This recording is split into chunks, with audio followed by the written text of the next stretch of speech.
Hi there and welcome to this lecture. In this lecture, I'm going to show you the Shopify dashboard and I'm going to make you a little bit familiar with this dashboard, especially if you have no experience with creating websites or stores before. This might be a little bit challenging, although after this lecture, everything would be extremely clear.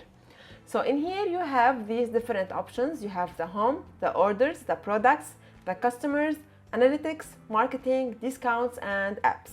Then you have your online store. So in your homepage in here, you will be seeing usually things related to your store, like the live sessions, things like that. But for now, since we didn't start yet with the store, we see these options to add a plan, add a product, customize the theme, add a domain, and so on. When you click here on orders, you see the orders you have received. So you see the orders in here. In here you have the drafts. And in here you have the abandoned checkouts. Those are people who reached the checkout phase but didn't buy. So in here Shopify shows you who are the people who reached checkout, fill in their emails but didn't proceed. So this is actually very important because later in this course I'm going to show you how you can reach out back to those people and convince them to buy from you in order to gain these lost sales. So after the orders, you have the products, and here obviously you add your products. I'm going to show you how you can add your products. In here you have your inventories, in here you have your transfers, and in here you have your collections, and in here you have your gift cards. You don't need to worry about that because we are going to see most of these later in this course. But mainly, if you are just starting out and things are not yet that complicated, you will have to add your products, you will have to manage your inventories to make sure that everything is on hand and you have a good idea about what products are still there and what products are out of stock, and you have to work on your collections. And gift cards, it's not usually something all stores do, but it's something that also you might do. Okay, here you have, after products, you have the customers. Those are people who bought from you. And here you have the analytics, and there is a lecture in this course where we are going to discuss this dashboard in here. Don't worry about that. Here you have the reports. They are reports given by Shopify to show you your store results. Here you have the live view, which lets you see how many people are now on your store, where they are located, things like that. And after analytics, you have the marketing,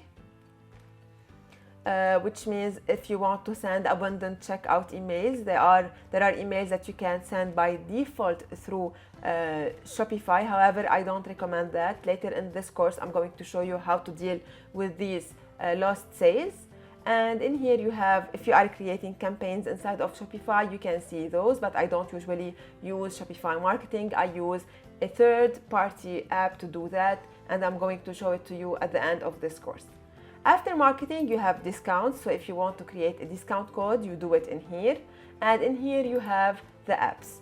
As I told you before, Shopify has an app store that's full of free and paid apps, and many of them are very useful. And don't worry, also through this course, we are going to see what apps you should be doing, what apps are important. But the most important idea that you have to keep in mind is that you shouldn't be adding a lot of apps because apps usually slow down your store. So you should be very cautious about how many apps you are adding, and you should only add the most important apps to your store. So don't rush out and start adding any app to your store. This is not the right thing to do. You should only use the apps that you must use. Okay, in here Shopify recommends some of the top apps, the most famous apps. You can go in here and check them out. After that, you go in here to online store, and this is actually where you start modifying the appearance of your store. First, you have the themes. I'm going to show you, there is a lecture about themes in this course. Here you have your blog posts. If you are publishing blog posts, here you do it. Here you have the pages, because there are difference between a product page and a normal page. So also we are going to discuss that in this course. Here you have the navigation, which are the menus. Also, this is a topic for one of the lectures. Here you have your domains. As I told you before, I recommend you to use a professional domain name, and here you do that. And here you have the preferences, which are things that you should be modifying and changing, and also we are going to discuss this. After finishing with this section, you go in here to settings, and here you have your store settings. So you have the general, the locations, the store language, things like that. And you should be going over all of these settings and make sure that you are setting them up as per your conditions. I mean, each country is different. Your taxes will be different than mine. Your for example, billing will be different than mine. Your payments would be different than mine. So you should be going all over these, and you should be managing these in what's suitable for your case, for your location, and for your brand.